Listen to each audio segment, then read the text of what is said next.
जय श्री कृष्णा दोस्तों, आप श्री कृष्ण के विषय में जानने के लिए इस वीडियो को लास्ट तक जरूर देखें। भगवान श्री कृष्ण का संबंध सभी नवग्रहों से है।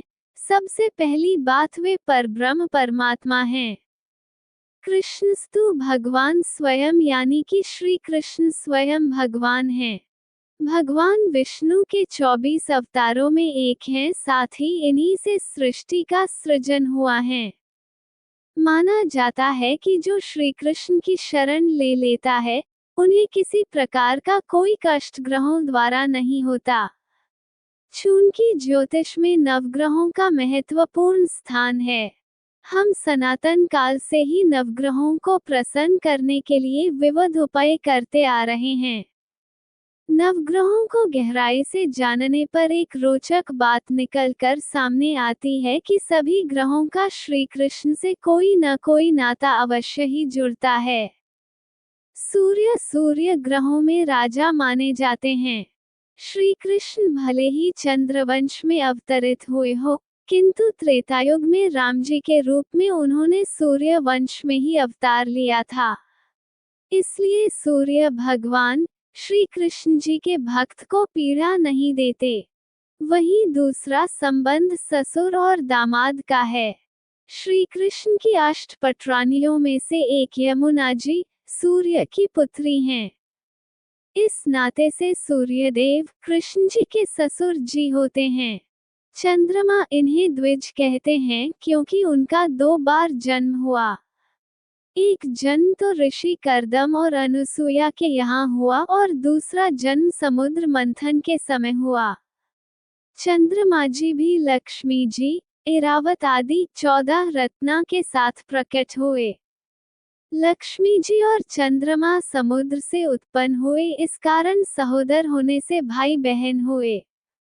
लक्ष्मी जी भगवान विष्णु की अर्धांगिनी हैं। इस संबंध से चंद्रमा श्री कृष्ण जी के साले होते हैं।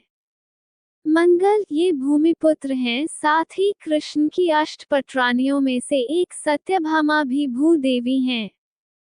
इस प्रकार मंगल तथा सत्यभामा भाई बहन हुए और मंगल भी चंद्रमा की तरह ही श्री कृष्ण के साले हुए। बुध का जन्म पौराणिक कथा के अनुसार चंद्रमा और तारा से हुआ। चंद्रमा श्री कृष्ण जी के साले हैं, इस नाते कान्हा जी बुध के फूफाजी हुए। एक और बात है, कृष्ण जी का जन्म भी बुधवार को ही हुआ था। बृहस्पति ये अंगिरा ऋषि के पुत्र हैं, इनका नाम जीव था। भगवान शिव की घोर तपस्या के फल स्वरूप इन्हें बृहस्पति नाम मिला।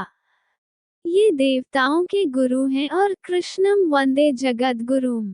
इस कारण बृहस्पति जी भी गोपाल जी से स्नेह रखते हैं और उनके भक्तों का अरिष्ट नहीं करते।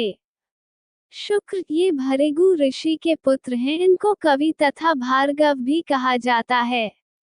ये दैत्याचार्य हैं, दैत्यों के गुरु हैं।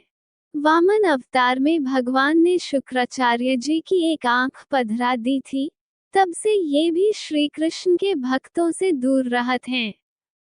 शनि ये सूर्य पुत्र हैं तथा शनि की बहन यमुना जी हैं। इस प्रकार शनिदेव भी कृष्ण जी के साले हुए। श्री कृष्ण की आराधना शनिदेव भी प्रसन्न ही होते हैं।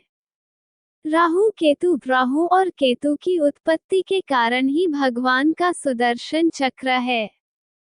समुद्र मंथन से प्राप्त अमृत को मोहिनी अवतार में भगवान वितरित कर रहे थे।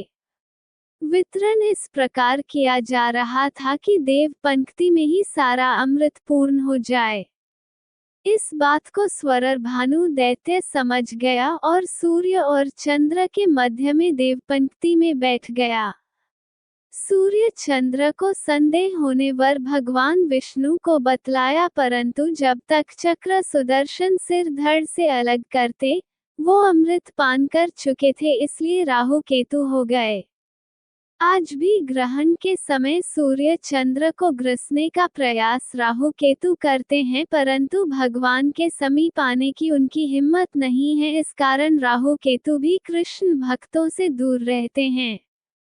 इस प्रकार सूर्यादि नवग्रह भी अन्यों को पीड़ा देते हैं, परंतु श्री कृष्ण भक्तों को नहीं। गोविंद की आराधना से निर्भयता आती है। यहाँ तक कि मृत्यु का भय भी नहीं होता, क्योंकि यमराज मृत्यु के देवता हैं और वे खुद भी श्री कृष्ण जी के साले लगते हैं। क्योंकि यम की बहन यमुना देवी हैं, जो कि भगवान की पटरानी हैं, इसलिए कहा भी है, यमुना यमदूतन तारत हैं, तारत है यमुना महारानी। कहा जाता है कि सिर्फ दर्शन करने, पूजन, आरती करना ही भक्ति नहीं है। ठाकुर जी अर्थात श्री कृष्ण के भक्त उन्हें अपना सर्वस्व मानते हैं। कोई ना कोई संबंध बनाते हैं, इनमें सखा, पुत्र, गुरु, पति आदि संबंध जोड़े जाते हैं, तभी राधारमण जी की कृपा से इन ग्रहों की पीड़ा से मुक्ति मिल सकती है।